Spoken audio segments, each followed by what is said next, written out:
Good day.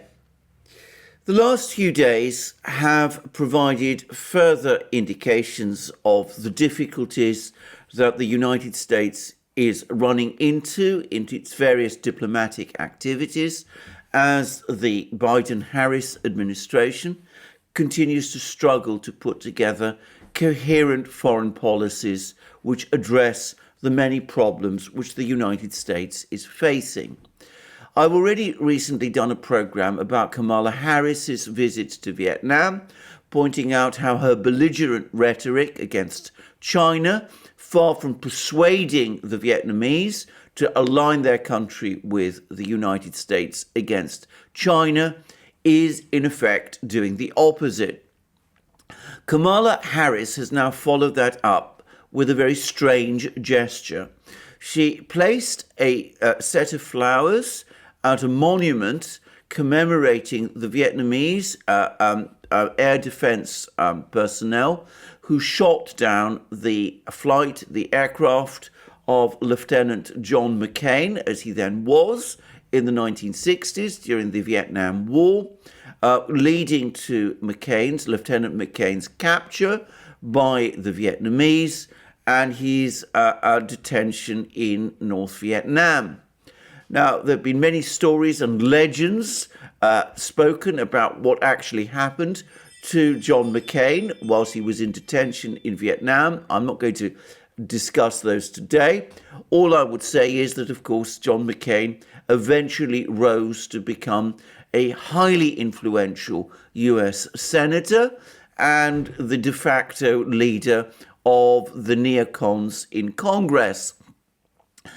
Now, Kamala Harris's decision to lay flowers at this spot is, in many respects, an extremely strange one, and it must have puzzled and bewildered the Vietnamese, as it has puzzled and bewildered many people in the United States.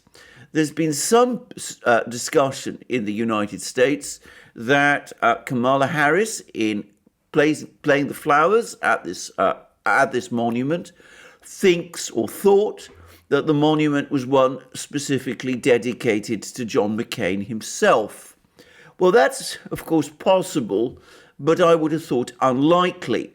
It seems to me that what Kamala Harris was trying to do was trying to associate herself with John McCain and his record by laying flowers at this monument in order to show that if and when she ever does become president, she will take the same pugilistic approach to foreign policy which he took. After all, she has taken that pugilistic approach to foreign policy on this Asian tour, as I have discussed, in her ferociously critical, antagonistic comments about the Chinese. The Vietnamese, however, for their part, must be annoyed and embarrassed by this gesture. From their point of view, a commemoration by a visiting US vice president of someone who they will have seen as participating in the aggression that the United States launched against their country in the 1960s will seem like a very, shall we say, impolitic diplomatic gesture at a time when the United States and that particular vice president are trying supposedly to recruit Vietnam into an alliance with the United States against China. It will have reinforced Vietnamese beliefs that the United States' approach to Vietnam is a manipulative one and one which seeks to use Vietnam as a recruit in the struggle against China, rather than seeking to forge real or true friendship with Vietnam. And of course, from a Vietnamese point of view, it will also reinforce doubts that Kamala Harris is really interested in Vietnam. They will see her instead as someone who is given to striking poses, whether against China or with respect to Senator McCain, which are clearly intended to increase her position and prestige in the United States itself, rather than achieve anything either in Vietnam or in the Pacific region.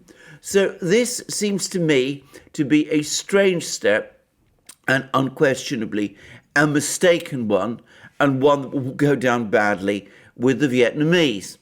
Anyway, so much for Kamala Harris. I would add that one person who has been deeply unimpressed by her actions in Vietnam is none other than Meghan McCain, the daughter of Senator John McCain, who has made it very clear that she disapproves of these gestures taken by Kamala Harris and feels that Kamala Harris should have been focused instead on the situation in Afghanistan, where American lives are at risk. In fact, this is what Meghan McCain said in a tweet. If you want to honour my dad's legacy on this anniversary of his death, you would spend every second making sure every single American and Afghan ally is out of harm's way. He was nothing if not someone who understood sacrifice and loyalty to the people he served with. So there we are. A foolish gesture from Kamala Harris, one ill thought out, one which didn't take into account either the sensibilities of McCain's family in the United States or the sensibilities of the Vietnamese, and one which again merely draws attention to the fact that by going to Vietnam at this time, she is not doing her proper job, which is minding after the lives of Americans in Vietnam, in Afghanistan, where the United States is currently experiencing a debacle which has disturbing parallels to the one it experienced in the 1970s in Vietnam. Anyway, enough about Kamala Harris. In Afghanistan itself, the United States has made a diplomatic pitch. It did it on Monday, and it sent a far more capable and competent person there to speak to the Taliban, and that was none other than the director of the CIA, William Burns. Now, I should say that William Burns is a career diplomat. He has served as US ambassador to Moscow, and he is by far, in my opinion, the most competent person in the foreign policy and intelligence team of the US government. He is said to be the least ideological and the most realistic of the people in the senior positions in the US government. And he is also, of course, someone who, as a career diplomat, is perhaps less involved in the political struggle in the United States itself, and who is less likely to have overarching political ambitions there than people like, say, Kamala Harris are. Having said that, it's clear to me that this trip that William Burns made to Kabul was a failure because, as Reuters says, or has confirmed, the purpose of this visit appears to have been to get the Taliban to extend the 31st August deadline. And the Taliban, far from being persuaded by William Burns to do that, seem to have straightforwardly refused. Here is what Reuters says. A congressional source said Burns and Baradar had discussed the 31st August deadline for a US military withdrawal from Afghanistan. Burns was due to discuss his meeting with select members of Congress, including those on intelligence committees, later on Tuesday. A Taliban spokesman said he was not aware if Baradar met the CIA chief. The White House and a CIA representative declined to comment on the meeting. Taliban spokesman Zabihullah Mujahid said on Tuesday the group had not agreed to extend the deadline for evacuation, and they wanted all foreign evacuations to be completed by August 31st. In other words, Biden sent Burns to Kabul to try to get the Taliban, to persuade the Taliban to extend the August 31st deadline. But even Burns's undoubted diplomatic skills failed, and the Taliban said a clear-cut no. Now, the point about this is that, of course, Biden himself was due to meet the G7 leaders in that virtual summit meeting convened by Boris Johnson on Tuesday. And I did a program about that recently for this channel, in which I said that without the Taliban's agreement to an extension of the August 31st deadline, the United States would have to adhere to that deadline, irrespective of what the Germans, the French, and the British said to Biden at that G7 meeting. And it's clear now that Biden was looking to try and find some sort of way to get the deadline extended. That is why he sent Burns to Kabul. And of course, the Taliban said no. And the result was that at the meeting on 31st August, Biden had to tell the other G7 leaders, people like Johnson, Macron, and Merkel, that the deadline would not be extended and that the entire mission would have to be completed by 31st August, as the Taliban are insisting. Now, the reason the Taliban are in a position to insist that the deadline be adhered to is because they have an overwhelming military position in and around Kabul airport. Again, I've discussed this in previous videos, both on this channel and on the Duran, but briefly, the airport is surrounded by high ground, which is under Taliban control, and by residential areas, which are also under Taliban control. And the Taliban would therefore be in a position to launch mortar and missile attacks on the airport if the United States insisted on remaining there against the Taliban's wishes. And the Taliban have presumably made it clear that if the United States were to announce a unilateral extension of the deadline, that might be what the Taliban might do. I would add that the Russian Defense Minister, Sergei Shoigu, has said that the Taliban may have captured up to 100 man-pads, that's to say handheld surface-to-air missiles, over the course of the fall of Kabul, which, if true, would make it even easier for them to intercept any aircraft landing in Kabul airport, making the entire evacuation from that airport impossible. I am not sure, by the way, why the United States would have sent surface-to-air missiles, even handheld surface-to-air missiles, to Afghanistan, given that the Taliban do not have an air force. But one has to take seriously what Shoigu is saying. And if the Taliban actually do have man-pads like that in their possession, then it's entirely understandable why the United States would be even less willing to try to keep this evacuation ongoing beyond the 31st August deadline in Kabul airport. Anyway, failure in Vietnam, failure in Afghanistan, a humiliating G7 summit meeting for Biden, a humiliating G7 summit meeting for the Europeans, who have been exposed as completely ineffectual. And coming round to them, the Europeans have come in for withering criticism from no less a person than Russian Foreign Minister Sergei Lavrov.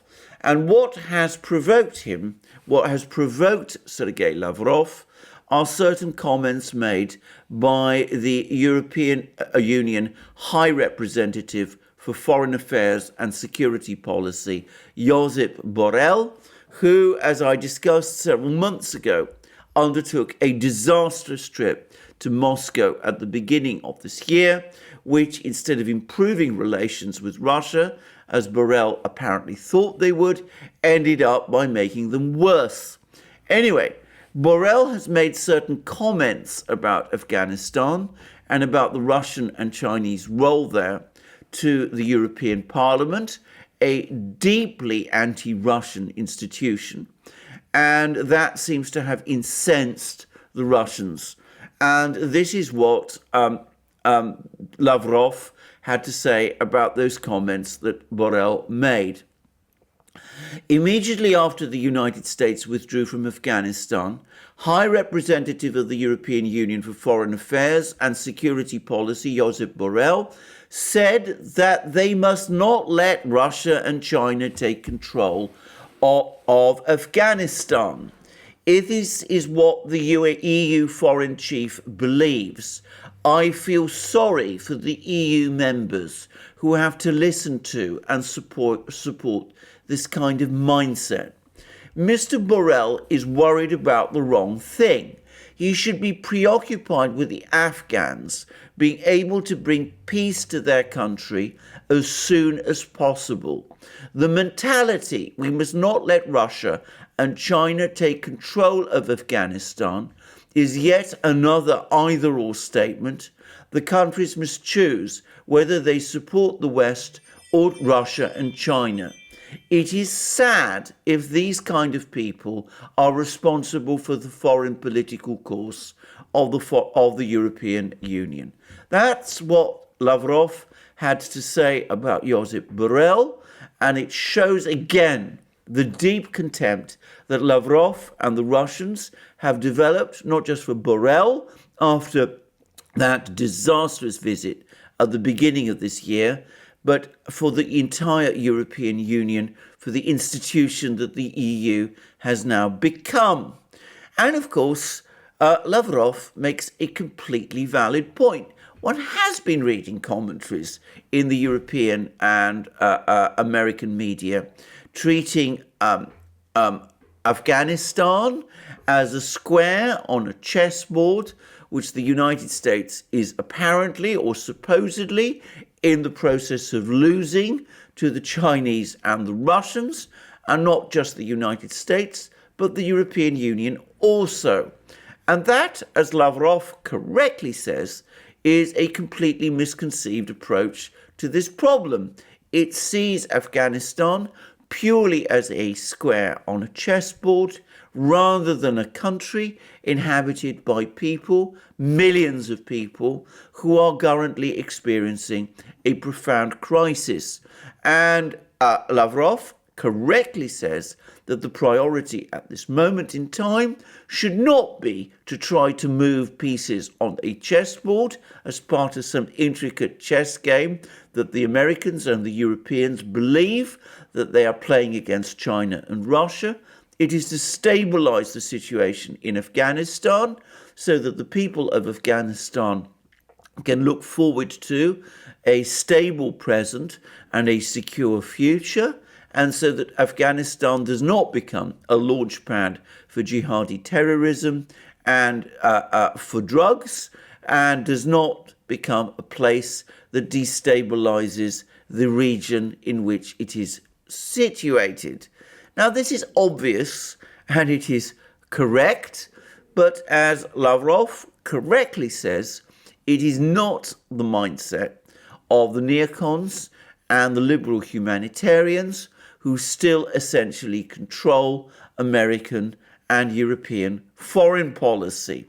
Josep Borrell is the archetype of this kind of neocon liberal interventionist thinking, but you find it all over the West.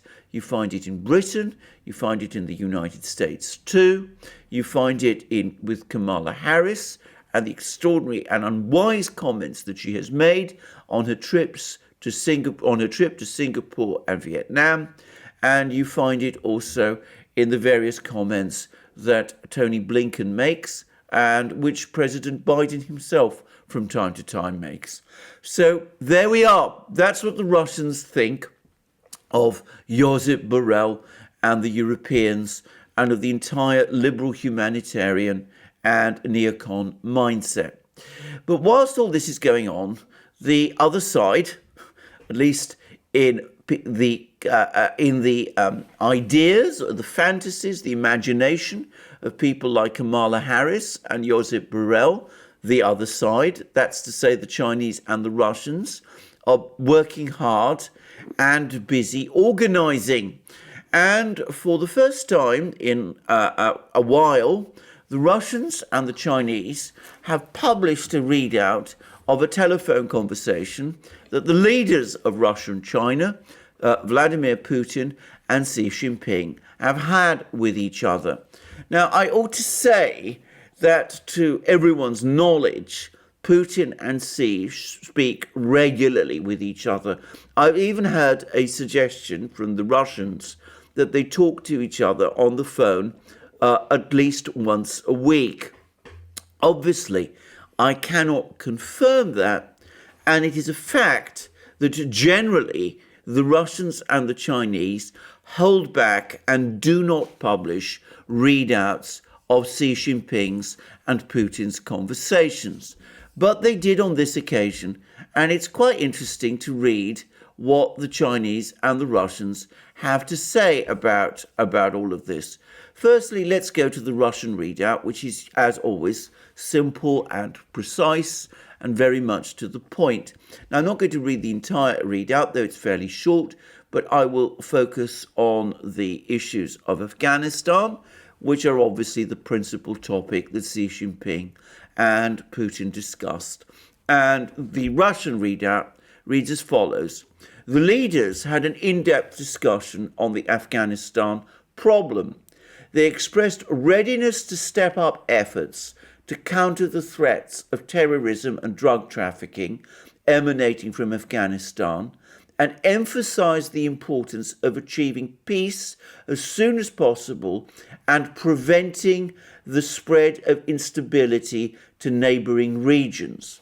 In order to do this, the presidents intend to use the potential of the Shanghai Cooperation Organization as much as possible, amongst other things. The two leaders also agreed to step up bilateral contacts and close cooperation, above all between the foreign ministries. So that's the Russian readout. The Chinese readout, for once, is longer and more discursive. And by the way, it contains these charming metaphors that the Chinese love to engage in, and which is such a distinctive feature of Chinese political discourse and Chinese diplomacy. Now, in this particular case, it reads as follows, and I'm going to read out again parts of the Chinese readout, which is much longer, by the way, than the Russian one. And I'm going to start with that charming metaphor. Xi Jinping stressed that only the wearer knows whether the shoes fit or not. It is the people of China and Russia who have the most say about which system works in their own country. A comprehensive strategic partnership of coordination for a new comprehensive strategic partners of coordination for a new era. China and Russia should deepen cooperation against interference and firmly hold their respective national future in their own hands. China firmly supports Russia in pursuing a development path that suits its national conditions and firmly supports Russia's measures to safeguard its national sovereignty and security. The two sides should take the opportunity of the 20th anniversary of the establishment of the Shanghai Cooperation Organization this year to work in joint efforts with other CSO members to strengthen solidarity, coordination and mutual support so as to safeguard the security and development interests of countries in the region. The two leaders also had an in-depth exchange of views on the situation in Afghanistan. Xi Jinping stressed that China respects the sovereignty, independence, and territorial integrity of Afghanistan and adheres to the policy of non-interference in its internal affairs and has played a constructive role in resolving the Afghan issue via political means. China stands ready to strengthen communication and coordination with Russia and the broader international community to encourage all factions in Afghanistan to build an open and inclusive political structure through consultation, implement moderate and prudent domestic and foreign policies, thoroughly disassociate from all terrorist groups, and maintain friendly relations with the rest of the world, especially neighbouring countries. And interestingly enough, it's not just China and Russia who have been talking to each other in these, as these two readouts show. Vladimir Putin has also been talking with another important leader involved in the conflict in Afghanistan, who is Prime Minister Imran Khan of Pakistan. And the Russians again have provided a brief readout of this conversation, and we can read it as follows.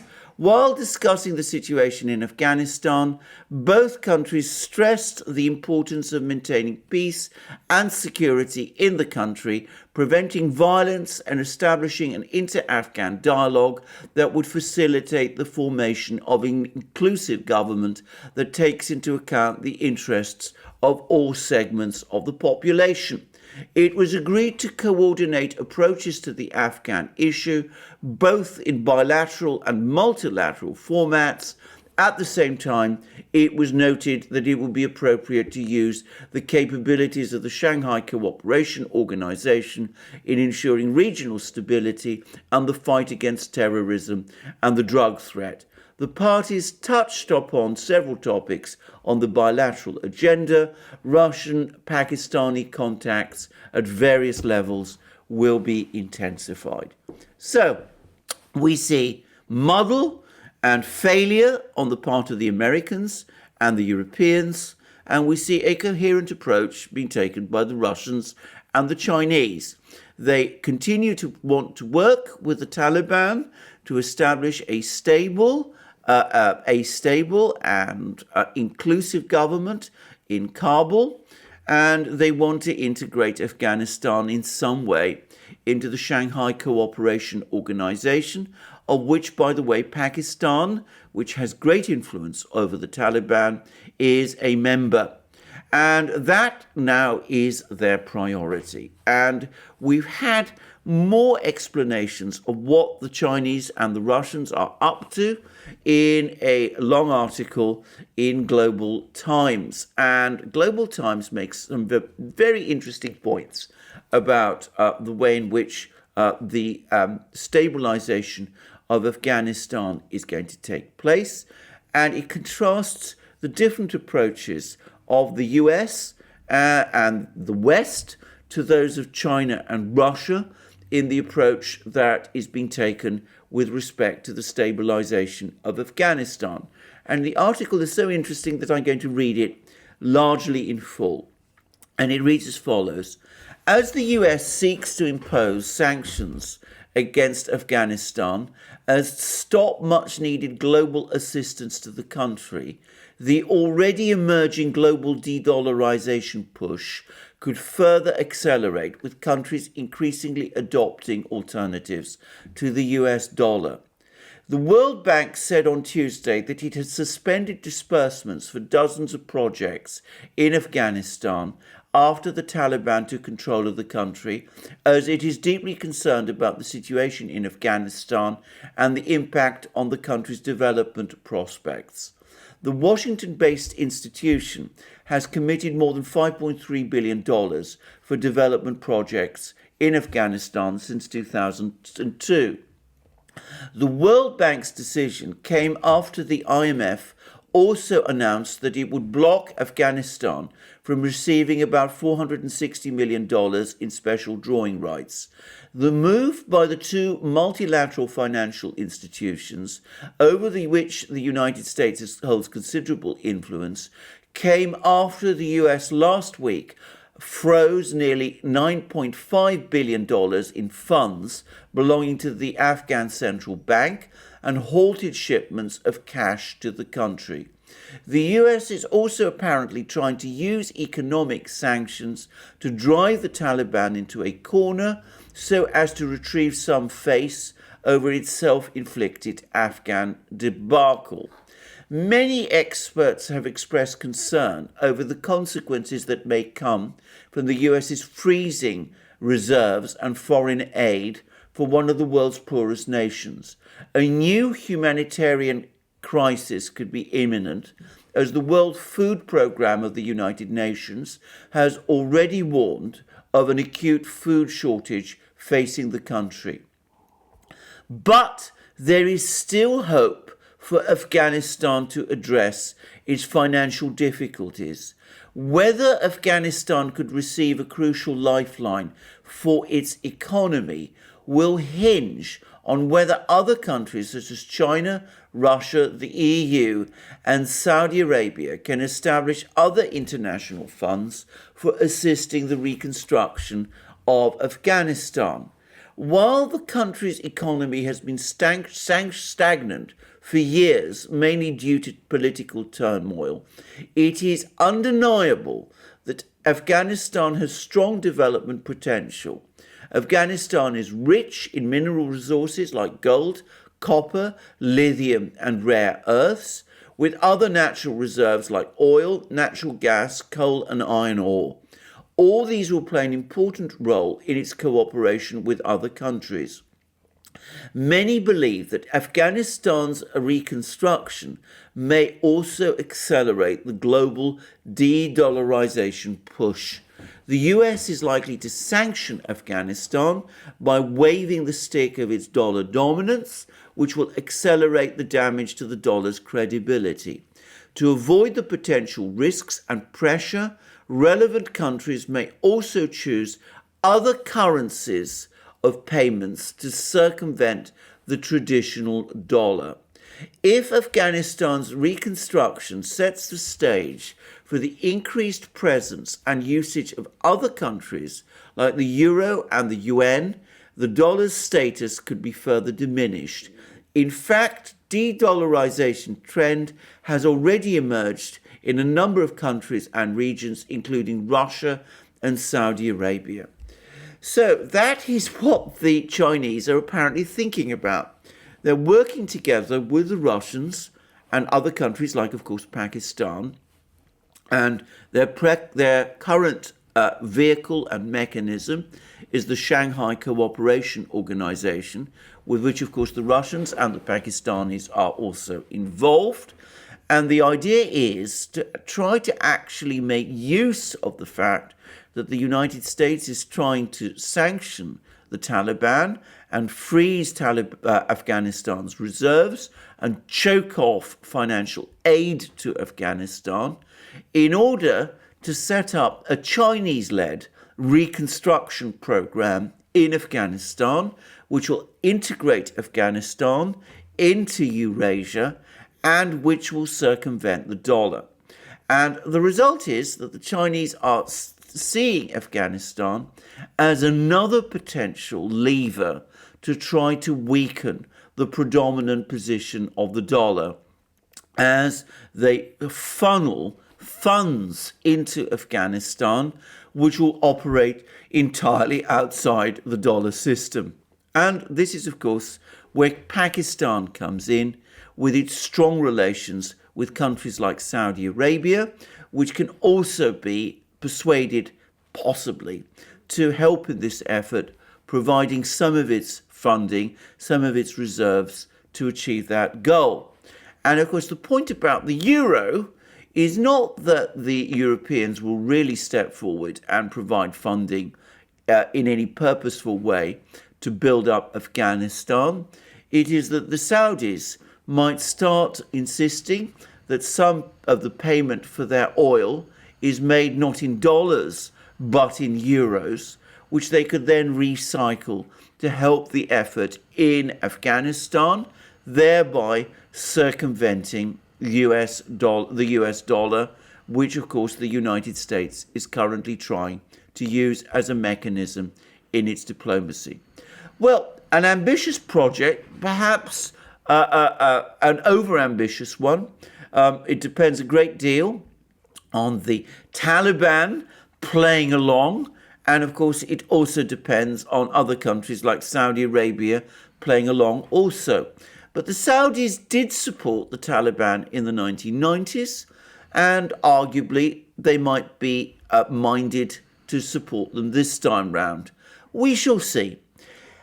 Regardless, here we do see the contrast between the Chinese and the Russians working together, talking to each other, coordinating at the level of their leaders, coming up with practical ideas for Afghanistan, using the multilateral institutions that they have created, the Shanghai Cooperation Organization first and foremost, to try to organize in Afghanistan a coherent program to try to stabilize the country and to integrate it in the Eurasian institutions.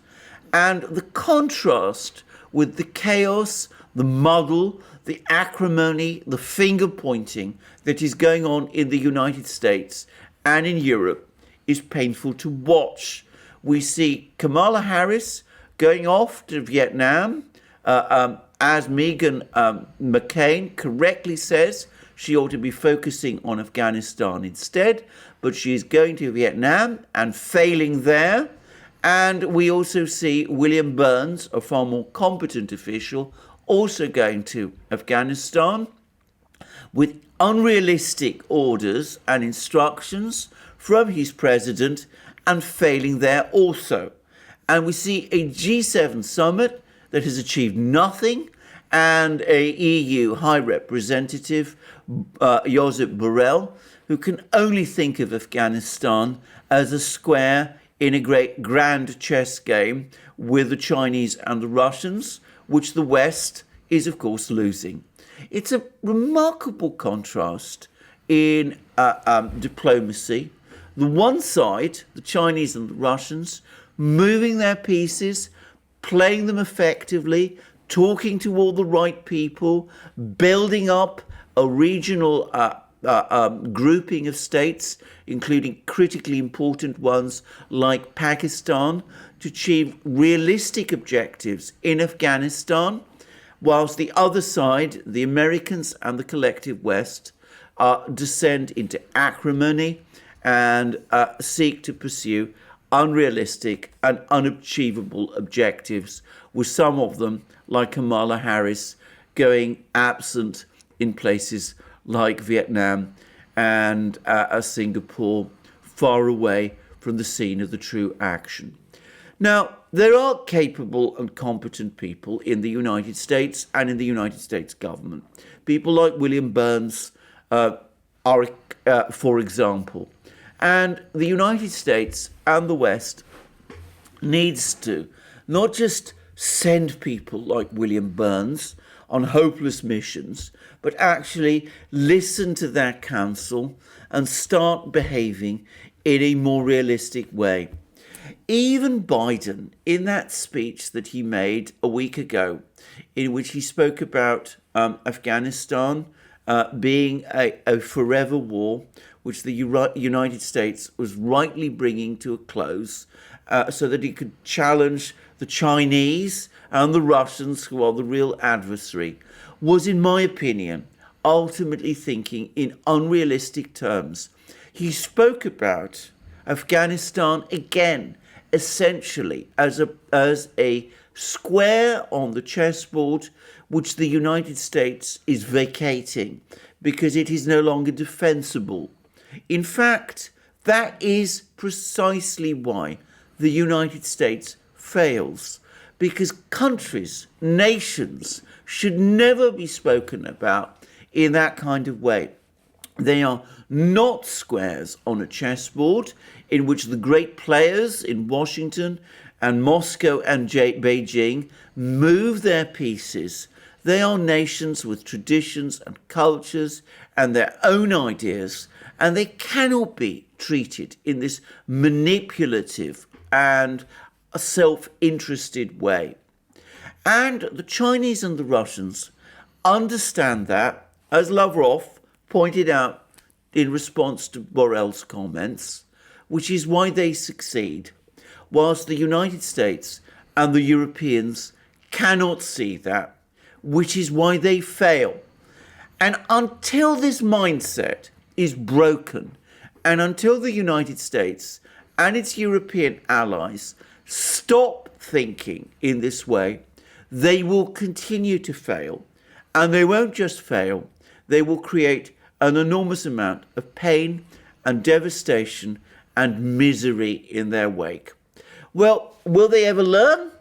We shall see. There are, as I said, clever people in the United States, and, by the way, also good people in the United States. Given time, given perhaps enough failure, maybe they will come through. But I have to be realistic and say there's little sign of that at the moment.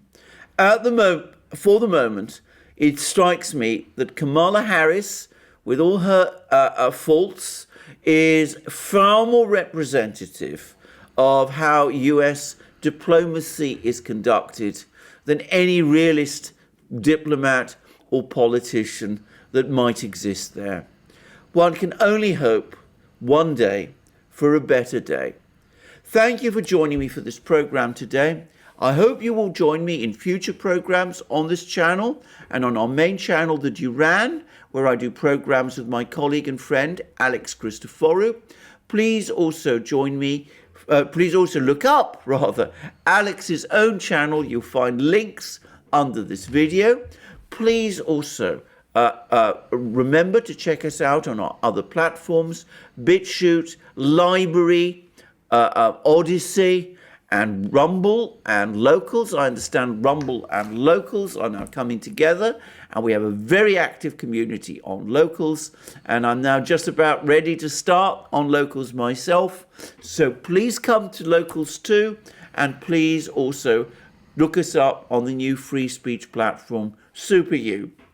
And also, if you want to support us, you can do so by going to Patreon, PayPal, and Subscribestar, and coming to our shop and buying the amazing things you will find there. Our hats, our hoodies, our sweatshirts, our t-shirts, and all the rest.